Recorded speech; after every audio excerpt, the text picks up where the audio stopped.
The Confidence Doc podcast is brought to you by My Evergreen Med Spa, located in Houston in the Woodlands. My Evergreen Med Spa brings to you the latest aesthetic treatments in the most luxurious environment. Remember, My Evergreen Med Spa, it's me time elevated.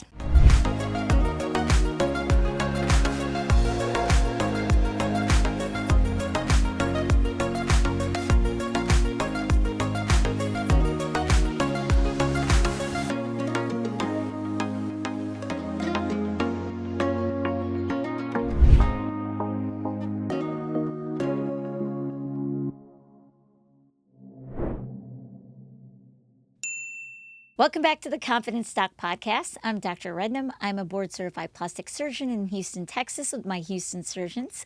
And today we have Dr. Alicia Billington from St. Petersburg, Florida as our guest. Welcome to the show.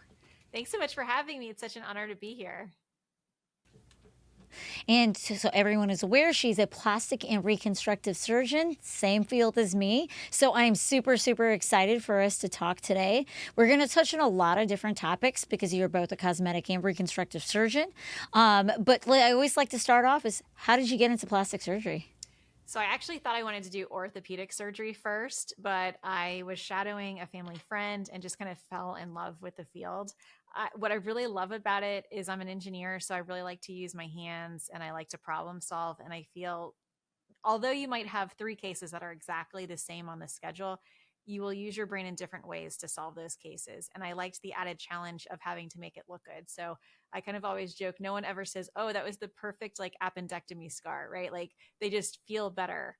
But in plastics, you have to feel better on the outside and the inside. And I like the added challenge of making it look good as well. I love that.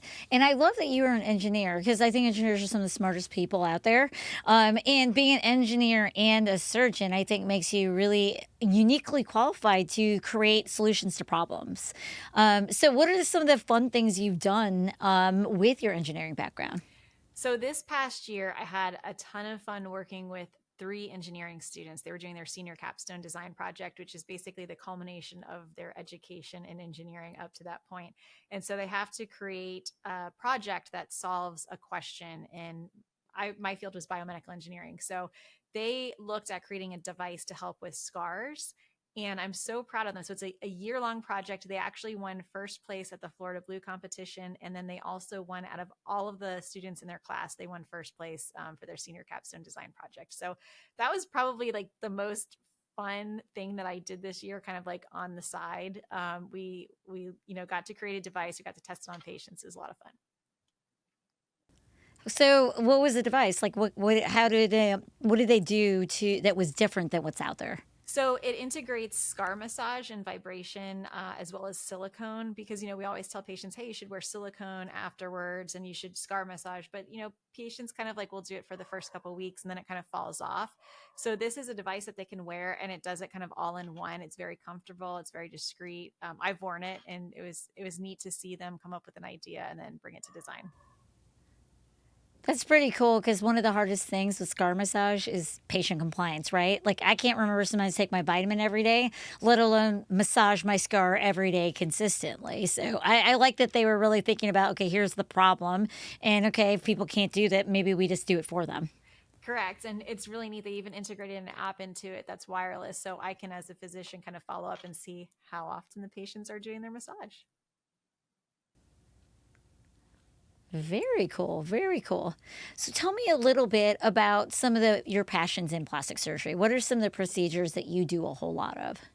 So about 40% of my practice is breast reconstruction. So I do a lot of tissue expander implant-based reconstruction.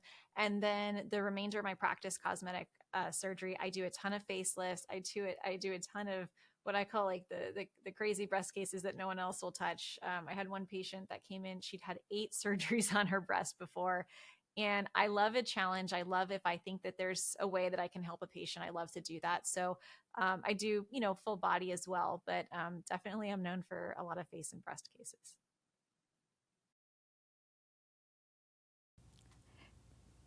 So, there's been a lot lately, and I would say not just recently, but over the last several years, with changes in breast cancer coverage. A lot more pushback from insurance companies for something that is absolutely a right of every woman who has breast cancer to have reconstruction in this country. What are some of the issues that you've been seeing coming up? So it's really unfortunate these issues are happening because in 1998 we passed the Women's Health and Cancer Rights Act, and it basically said, hey, like, we're going to take care of you if you have breast cancer. We're going to do the right thing, and you should be protected, and your insurance should cover this. But there's just so many loopholes, and I think you're right. Over the last few years, a lot of those loopholes have been monopolized by insurance companies, and initially it wasn't something that I was really noticing because I'm contracted, so I don't deal with the insurance companies directly. But then I started to have a couple of denials, and the patients would kind of talk to me about it. And what I was seeing was it was across the board. It was they couldn't get their contralateral mastectomy covered. They couldn't get their mesh couldn't covered. They couldn't get their chemotherapy covered. Tamox. I mean, it's just every single part of breast cancer surgery or care was having issues with denials, delays, and I started asking literally every single patient when they came into clinic, and I was astounded by the number of patients that are like, yeah, I am having problems with that. And, the hard part here too is a lot of people don't even know. Like, there's a lot of people that will come in for recon and they're not even aware that they have this right. And so, which is what a lot of insurance companies bank on, that you won't be aware of it, because if you're not aware that you have a right to this, then you're not going to fight it. I literally had a patient today ask me if one of her secondary breast revision surgeries was going to be covered. She's like, will insurance cover this? And I'm like, yes, they should. They're supposed to. But then I had to follow up and say, but I can't guarantee it because, insurances are using loopholes to not cover their patients. So even if you get a pre-authorization on the back end, they can say, oh, we changed our mind. I mean, it's no other industry in the world will someone not tell you how much something costs and then say that they're going to cover it and then not cover it. It's just this is the only area of business in the world that's like this. And I was actually talking to someone recently about peer to peers, right? So, for those of you who don't know, a peer to peer is where we are supposed to be able to talk to a peer, so another surgeon, ideally, at the insurance company, to be able to explain why we think something's necessary. But I can tell you personally, I've never spoken to a plastic surgeon. Have you? I have, and actually, kind of what prompted my pathway with all of these issues. I mean, I've been working on health policy for 14 years with regards to plastic surgery, but what kind of prompted in December me to really get outspoken, more so than usual on social media about this, is I had a patient whose mesh was denied. And I went through the whole process. I got to the point where I had a peer to peer, and it actually was a plastic surgeon. And I said to them, here are the reasons I want to use the mesh. I'm concerned about red breast syndrome. And they said, what's that? Hmm. And I was like, this is Oh, pretty okay. basic. So for the listeners that Pretty aren't familiar basic. with it, there's certain products where if you say, okay, this patient's getting this drug, you go, okay, I know the list of like very common reactions are XYZ, right? So to say that they didn't understand what red breast syndrome is like to say that they haven't been reading a medical journal in plastic surgery in like the last 20 years. Like they just were that far Like in removed. a while. Yeah, like they just like weren't up to date on anything, right? And so I explained it, Yeah. and the response was, wow, yeah, it really sounds like you should be able to use that other product. And I was like, okay, so like let's change it. And she said, yeah, like So, I'll, do I have approval? right. So she was like, okay, well, I'll see if I can change it for this patient. I was like, no, no, no, I'm not interested in that. I'm like, I don't want to talk to you next week. I want you to change your policy. Like, I want you to change it for every patient. And I got a phone call back the next day, after I had a couple more posts that I put on social media, where someone from that company called me and asked me to spell red breast syndrome. And I was like, well, RED, spelled it out for him. And then they said, yeah, we're really going to work on this. And then they followed up the next day and said, well, we called another insurance company and they don't cover it. So we decided we're not going to cover it either. So I felt that was not the way that an insurance company should behave, right? They shouldn't be doing the wrong thing just because everybody else is. And I give the analogy like, when a cop pulls you over and everyone's speeding, The correct answer to the police officers now, well, they're doing it too, right? I will say, and this is a really big deal. April 14th, they announced that they are reversing their policy and they are now going to cover the mesh. So I am very proud of the advocacy efforts of everyone in the ASPS because they actually did reverse it, and now that mesh will be covered for patients moving forward. That's actually a really huge deal because changing policy is not easy. And you're somebody that's really been very active in this. I think that like it's just so easy for them to say no. It's just so easy, because a lot of people won't fight it. I can tell you, I had a peer to peer where I was trying to explain to a gynecological surgeon about delay.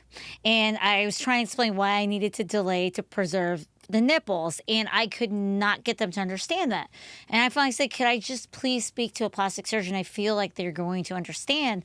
And the answer was like, well, you're going to have to help me understand. And I'm like, I don't know how else to tell it to you. I'm saying it the way I teach a resident, and you just aren't getting it. And that was frustrating because it didn't seem fair that the patient had to suffer because the person on the other end didn't understand that concept. It's very basic in plastic surgery. Yes, I mean, I think that kind of just summarizes all of the challenges that so many of us face with regards to insurance. Is we shouldn't be wasting our time educating someone about something that we know is right.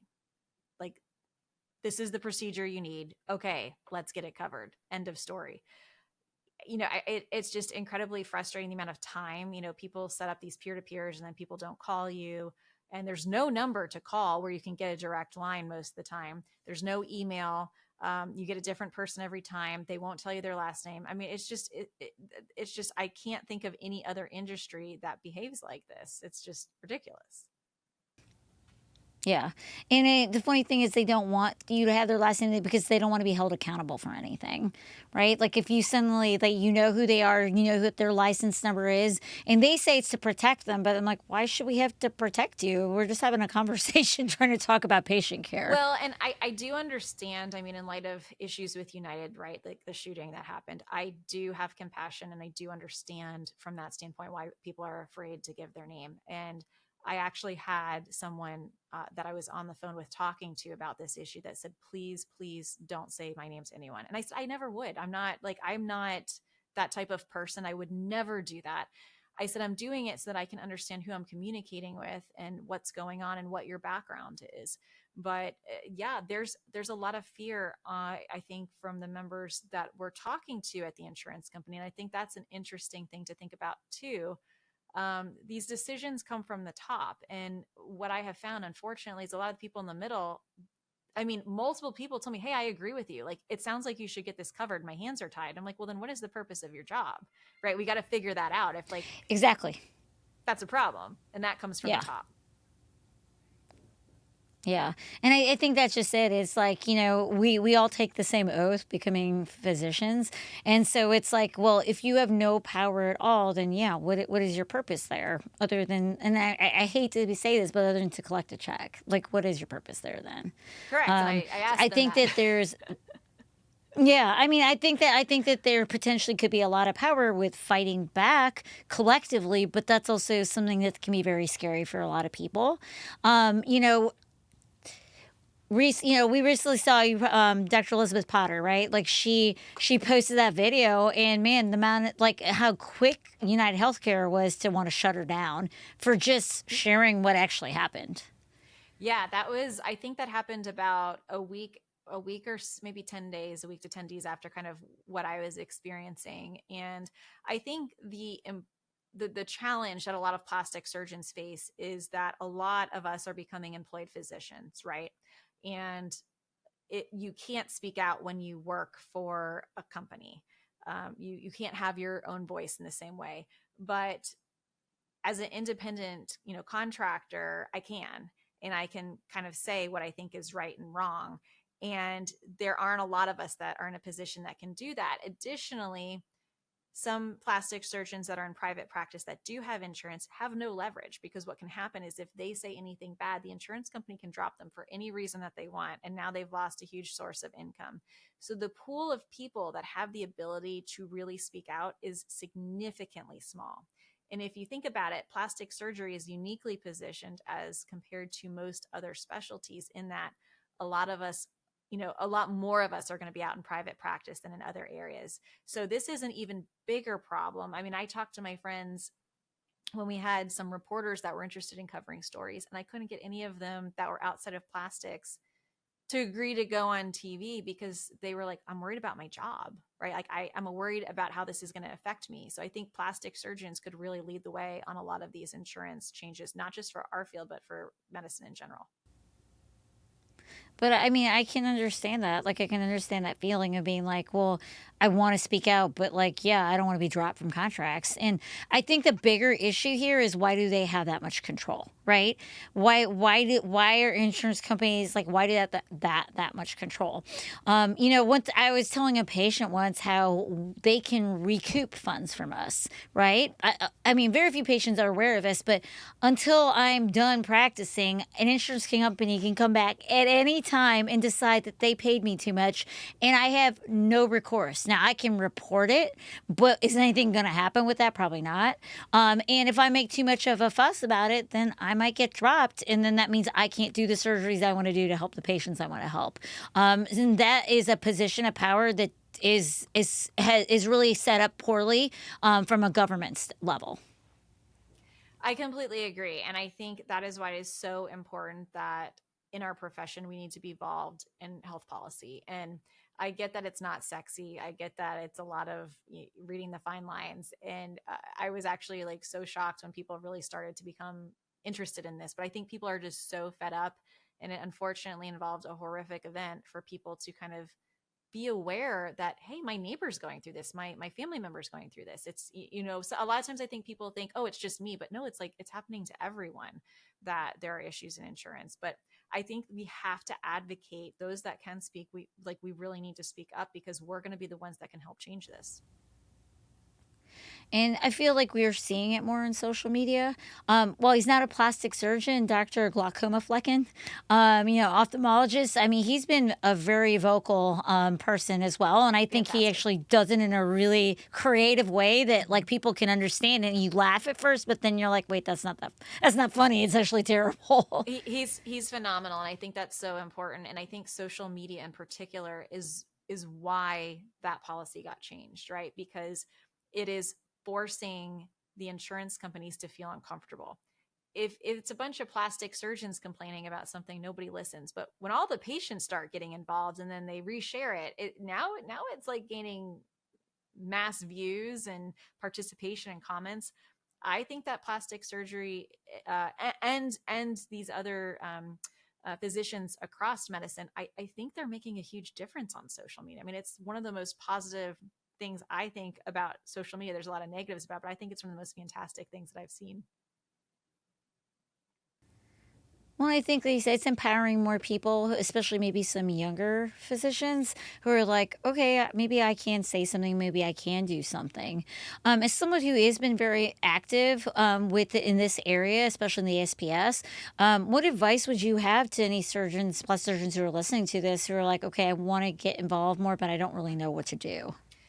I thank you so much for asking that question, because it's something that every single person can do in a small way, and those little things add up. So I would say the first thing is become a member of ASPS if you're not already. Join the legislative advocacy team. Reach out and ask someone, "Hey, will you be my mentor?" Because when someone comes up to you and says that, they're going to say yes. Like they're going to get excited to help you through the process. So I am always open and happy to help people if they have questions.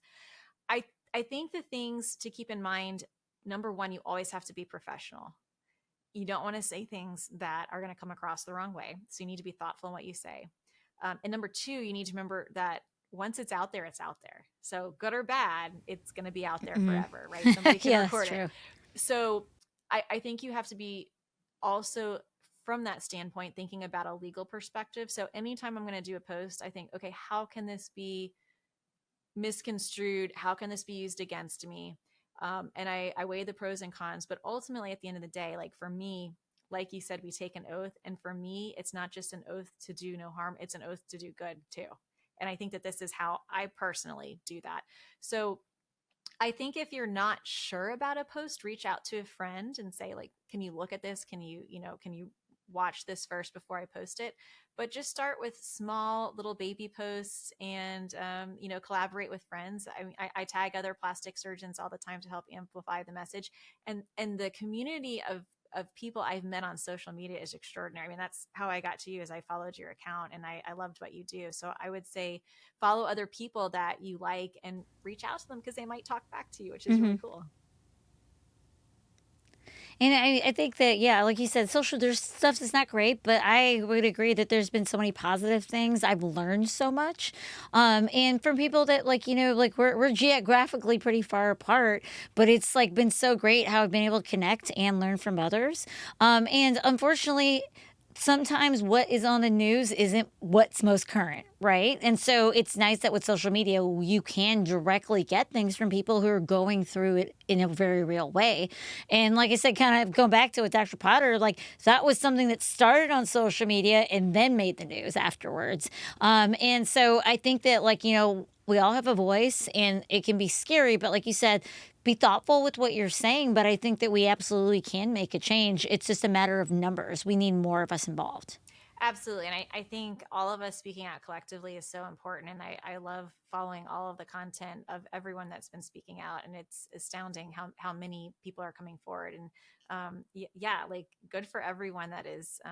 It's scary. I mean, you can hear in her post the real fear that she has, which I think a lot of us have with insurance companies. But it's also really cool to see all the support that the community has for people that are defending patients too. And I think I always believe in the end that positivity always wins. So I think that the good guys, the ones that are trying to really take care of patients, are going to win this fight. And let me ask you this, and if you're not comfortable answering it, so or don't want to say it's fine, but have you personally received any negative backlash from speaking out? That is a great question. So, one of the things I was going to also add is you have to have really thick skin if you're going to do this. So, overwhelmingly, the support has been amazingly positive, and just so many incredible comments, which is great. That's not like why we do it, right? Like when there's a lot of comments, there's good and bad in there. I would say there's been a couple, but most of the time, no. I mean, most of the time, the positive has so far outweighed the bad. Was I nervous doing this? Incredibly. Did I think like this might be hurting me in some way? I did. Actually, when I made the first post about this, I was just really frustrated and I was like, no one's going to watch this. It's probably going to get 14 likes because my health policy views are like the lowest viewed, things on my social media. Yeah. And I was like, what? People are interested in this? I've been doing this forever. Like, this is so weird. It's usually like the pimple popping videos that like blow up, right? Yeah, I know. Right? Like, I don't understand the algorithm, but I would say I've learned a lot through it. And one of the things I think that has really spoken to me is someone once told me, like, when you're on social media, just be who you are. Don't try to be someone else.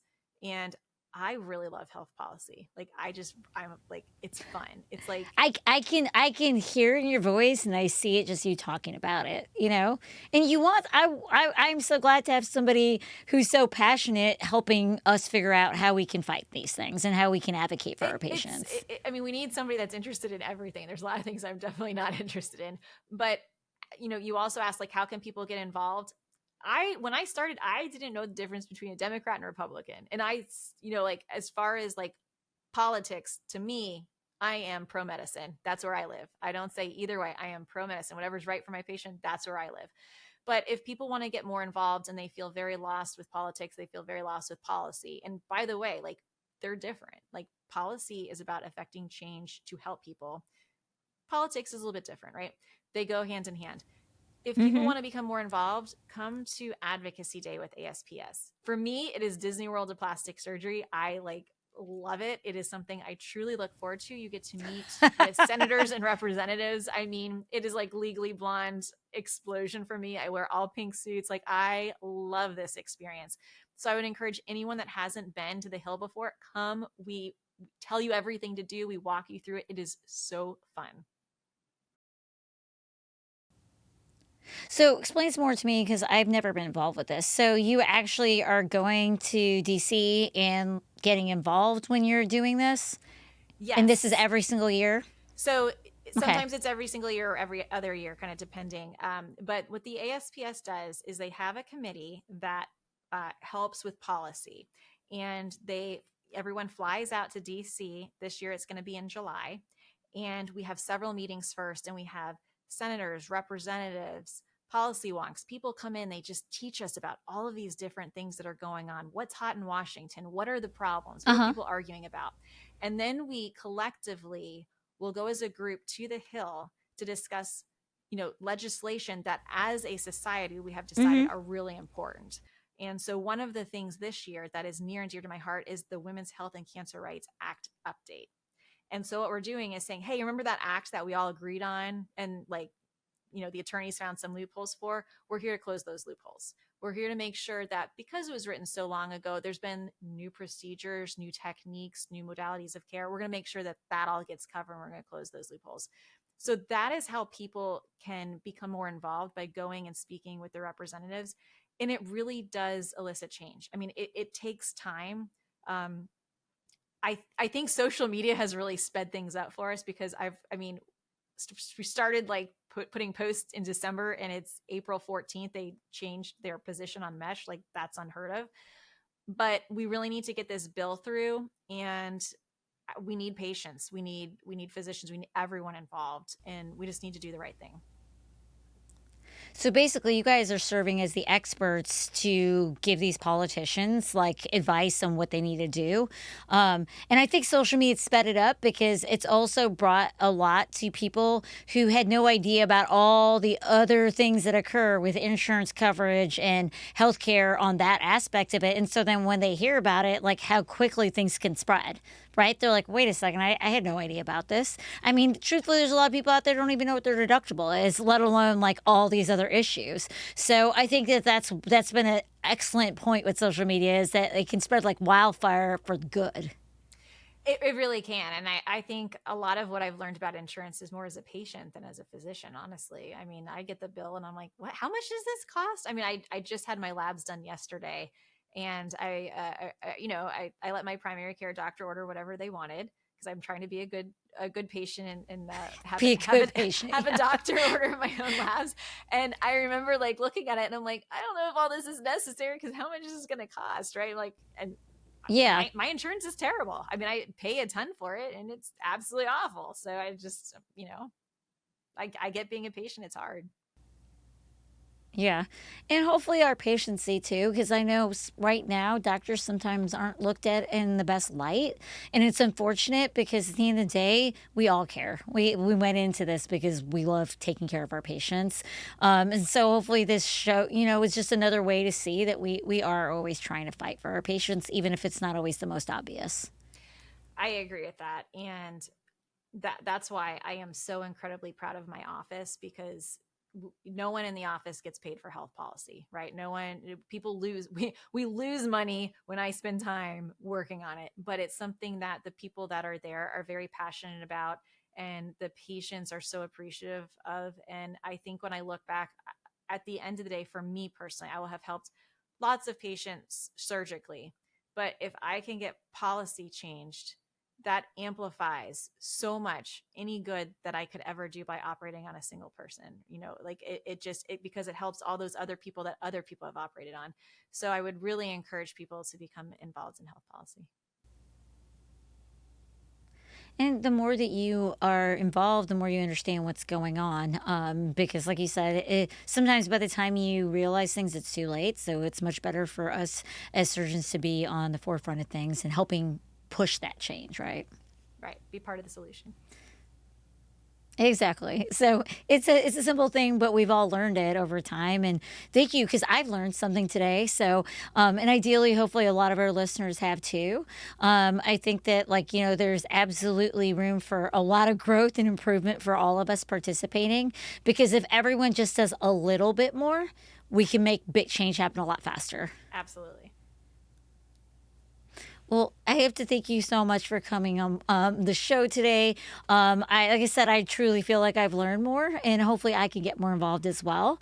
Those of you out there that are listening, there's a lot of surgeons who listen, and it's not just plastic surgeons. All of us should be more involved, because if we're passive in it, then we can't really complain about what's happening. Thank you so much for your advocacy. I really appreciate you. And thank you for all you do. I really enjoy listening and watching you and learning from you.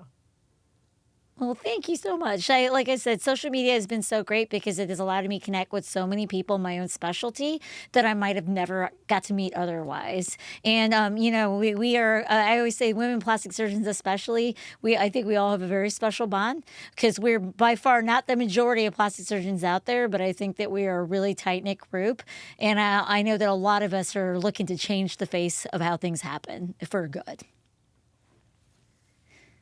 Well, now, if somebody is interested, let's say they want to find you because they're interested as a patient, or even if we have any plastic surgeons on here listening and really want to get more involved, what would be the best way for them to be able to connect with you and find you?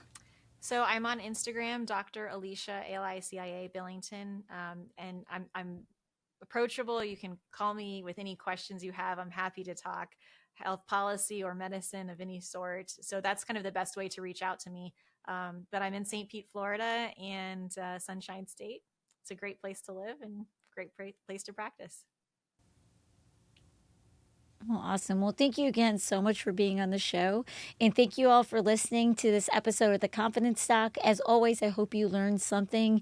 And I hate to be cheesy, but I'm going to say be the change because that's really how it works.